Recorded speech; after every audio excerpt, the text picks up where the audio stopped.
आपको पता है Bill Clinton, doctor B R Ambedkar और स्टीव जॉब्स में कॉमन क्या है? इन तीनों में कॉमन है बुद्धिज़्म।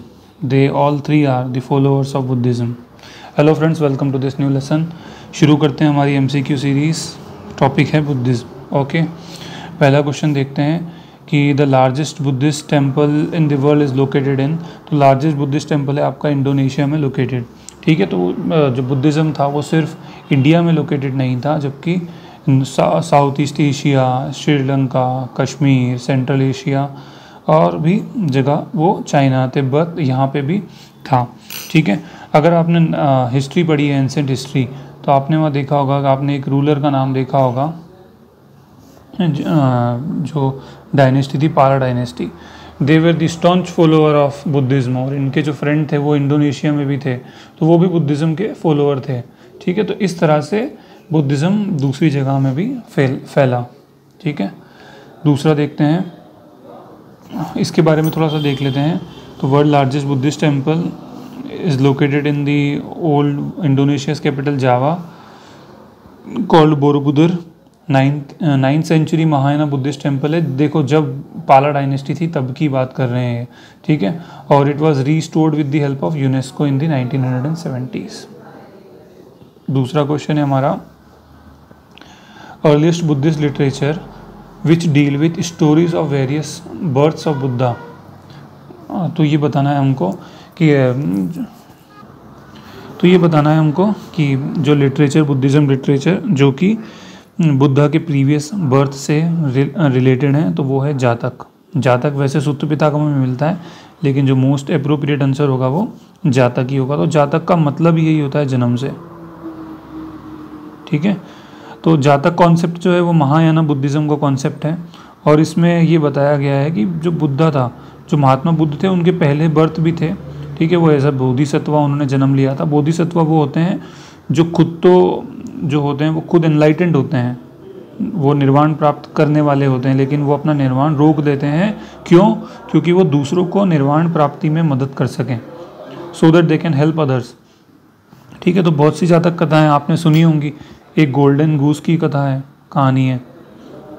तो उसमें ये होता है कि जो गोल्डन गूस होती है वो एक विडो की मदद करती है, उसको अपने जो पंख होती है सोने के वो देती है, लेकिन एक दिन वो विधवा उसको सारे पंख निकालने की कोशिश करती है, तो वो गोल्डन गूस चले जाती है। इस तरह से तो बहुत सी कहानी मिलती जुलती भी हैं, जैसे कि ये कहानी जातक कथा में गोल्डन गूस है, और पंचतंत्र जो विष्णु शर्मा की पंचतंत्र की कहानियाँ हैं उसमें सोने का अंडा देने वाली मुर्गी के रूप में ये कहानी है। अजंता एलोरा की गुफाओं के बारे में आपने सुना होगा, तो वहाँ पे जो स्टोरीज पोर्ट्रेट हैं वो भी जातक कथाओं की स्टोरीज़ हैं। जैसे श्रवण कुमार के बारे में आपने सुना है।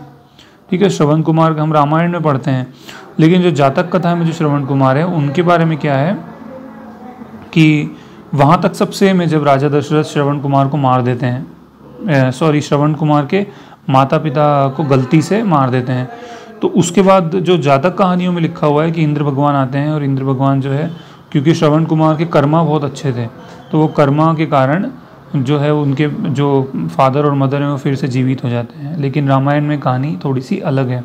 ठीक है, कर्मा पे बहुत जोर है जातक कथाओं में, कर्मा पे बहुत ज़्यादा स्ट्रेस दिया गया है। एक कहानी है सेलर की, कि महात्मा बुद्ध जो होते हैं प्रीवियस बर्थ में सेलर होते हैं, नाव चलाने वाले। तो उस नाव में उनको पता लगता है कि यहाँ पे एक जो है मर्डरर आ गया है, तो वहाँ पे और भी लोग होते हैं। तो वो जो सेलर महात्मा बुद्ध होते हैं, जो सेलर होते हैं, वो किसी को बताते नहीं हैं कि हमारी बोट में किलर है, ठीक है, मर्डरर है। तो वो क्या करते हैं, क्यों नहीं बताते? बिकॉज अगर वो, उनको ये लगता है कि अगर वो बता देंगे तो बताने से क्या होगा कि जितने भी लोग बोट में हैं वो उसको मर्डरर को मार देंगे, तो उनका कर्मा ख़राब हो जाएगा। और अगर मर्डरर को यहाँ से नहीं निकाला तो मर्डरर का कर्मा ख़राब हो जाएगा। तो वो क्या करते हैं कि इस मर्डरर को बोट से बाहर निकाल देते हैं, और बाहर निकालने के कारण तो क्या होता है, दोनों का कर्मा बच जाता है। ठीक है, तो इस तरह से जातक कहानियों के बारे में लिखा हुआ है। जातक कहानियाँ पादी लैंग्वेज में थी, और ये महायाना का कॉन्सेप्ट है। अगला है आपका वैशाख पूर्णिमा, बुद्ध पूर्णिमा जो है वो, उसमें बुद्ध की लाइफ से कौन कौन से इवेंट रिलेटेड हैं। वैशाख पूर्णिमा मनाई जाती है, तो वहाँ पे कौन कौन से इवेंट हैं। तो ध्यान रखना, बुद्ध की इवेंट जो एक तो बर्थ है, ठीक है। एक है आपका महाविनिष्कर्मन। महाविनिष्कर्मन क्या है कि जब वो घर छोड़ देते हैं, ठीक है, उसके बाद वो जो अपना उनका एनलाइटनमेंट होता है, निर्वाणा, और महापरिनिर्वाणा जिसमें उनकी डेथ होती है। तो सिर्फ आप इसको छोड़ दोगे ना, महाविनिष्कर्मन को, जब वो घर छोड़ते हैं, तो बाकी सारे जो इवेंट हैं वो बुद्ध पूर्णिमा पे ही हुए थे। ठीक है, तो इसका आंसर आएगा all of the above. Lumbini कहाँ है? तो सबको पता है भाई, लुम्बिनी नेपाल में है। ठीक है, लुम्बिनी नेपाल में है, और इनके फादर का नाम, मदर का नाम, इनकी क्लेन जो भी हमको सब पता होनी चाहिए। ठीक है, मदर थी इनकी माया देवी, कोलियन क्लेन से। फादर का नाम और आप जो क्लेन है वो कमेंट में मेंशन करें। कौन सी जगह पे धामेक स्तूपा है? तो धामेक स्तूपा इजी है ये क्वेश्चन, सारनाथ में है। ठीक है, जहाँ पे बुद्धिस्ट ने, महात्मा बुद्ध ने अपना पहला सरमन दिया था। ओके, पहला लेक्चर दिया था। सांची में भी स्तूप है। ठीक है, वर्ल्ड हेरिटेज साइट भी है। 3 स्तूप हैं, great stupa 1, 2 and 3। Light of Asia किसे कहा जाता है? सिंपल, महात्मा गौतम बुद्ध, महात्मा बुद्ध को कहा जाता है। ठीक है, तो अगला देखते हैं हमारा इसके बारे में कुछ। हाँ, तो एडविन अर्नोल्ड ने किताब लिखी थी light of Asia, based on the life of Mahatma Buddha. ठीक है, स्तूपा जो मतलब होता है, उस वर्ड होता है, उसका मतलब क्या होता है, तो और वो सबसे पहले यूज़ कहाँ किया गया था, इस क्वेश्चन में ये पूछा है। तो स्तूपा जो वर्ड है ये जातक कहानियों में पहली बार यूज़ नहीं किया गया था। This was use first time in Rigveda. तो ऋग्वेदा में यूज़ किया गया था कि जो भी बैरन लैंड होती है, कोई ऐसी जगह होती है खाली, वहाँ पे अगर कुछ उगाया जाता है कुछ भी, तो उसको ही स्तूपा कहा जाता है। ठीक है, और इन्फॉर्मेशन देखते हैं। तो word stupa has been used for the first time in Rigveda. Rigveda का मतलब tree stem. Rigveda refers to a stupa raised by the king Varuna above the forest in a place having no foundation. Anything that is raised on the ground like heap, pile might have been known as stupa. Fundamental difference क्या है हीनयान और महायाना में? देखो ये थोड़ा subjective question है, पर फिर भी हम ऑप्शन से इसका आंसर निकाल लेते हैं। तो पहला है बिलीफ इन नॉन वायलेंस। तो आप बताओ कि दो बुद्धिज़्म का तो मेन प्रिंसिपल ही क्या था? Non violence. तो ऐसा हो सकता है क्या कि महायाना हीनयाना एक वायलेंस पे माने और एक ना माने? पहले हीनयाना आया था, उसके बाद जो है महायाना 4th बुद्धिस्ट काउंसिल में दोनों अलग हो गए थे। तो दोनों का मानना है नॉन वायलेंस में। तो कास्ट फ्री सोसाइटी भी दोनों मानते हैं। वर्शिप ऑफ स्तूपा ऐसा कुछ था नहीं, एक्चुअली ऐसा कोई था नहीं। तो ये आंसर होगा ना इसका, worship of gods and goddesses. जो हीनयाना है, हीनयाना बेसिकली एक रिलीजन ना हो के सिर्फ एक फ़िलॉसफी है। और ये फ़िलॉसफी क्या है कि ये मानते हैं कि जो महात्मा बुद्ध थे वो एक साधारण इंसान थे, उन्होंने तपस्या करी, वो इनलाइटेंड हुए। ठीक है, उसके बाद इन्होंने दूसरों की मदद करी। ये लोग जो त्रिपिटक हैं, सुत्त पिटक, अभिधम पिटक, विनय पिटक, इसको बहुत ज़्यादा मान्यता है यहाँ पे।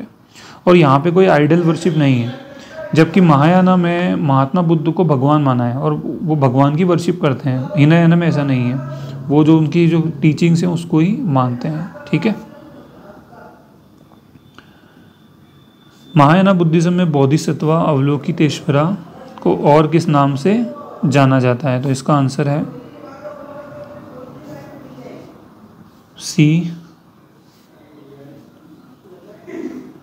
सी आपका है पद्मपनी। ठीक है, तो बोधिसत्वा का कॉन्सेप्ट मैंने आपको बताया, महायाना बुद्धिज्म जातक कथाओं में इनका जिक्र है। तो अवलोकितेश्वरा को पद्मपानी भी कहा जाता है।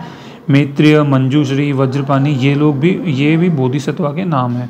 ठीक है, तो ये आपको ध्यान रखना है।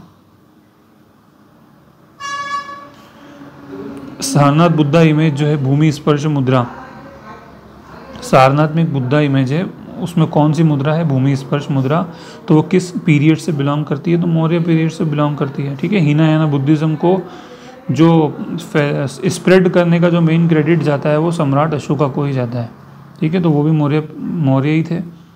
ओके, तो ध्यान रखना, भूमि स्पर्श मुद्रा मैंने आपको बताया था कि जब वो तपस्या कर रहे थे महात्मा बुद्ध, तो वहाँ पे एक राक्षस आता है जिसका नाम है मारा। तो मारा उनको बोलता है कि भाई तुम तब अगर इनलाइटेंड हो भी जाओगे तो हु इज़ द विटनेस, कौन विटनेस है? तो महात्मा बुद्ध कहते हैं भूमि को टच करके, अर्थ को टच करके कि अर्थ जो है वो मेरी विटनेस है। तो वहाँ नीचे से भी जो अर्थ चिल्लाता है कि हाँ मैं विटनेस हूँ, और मारा चले जाता है। तो ये कहानी है भूमि स्पर्श मुद्रा की। ठीक है, तो ये 10 क्वेश्चन थे। Thank you friends, please give your feedback in the comment section. Thank you.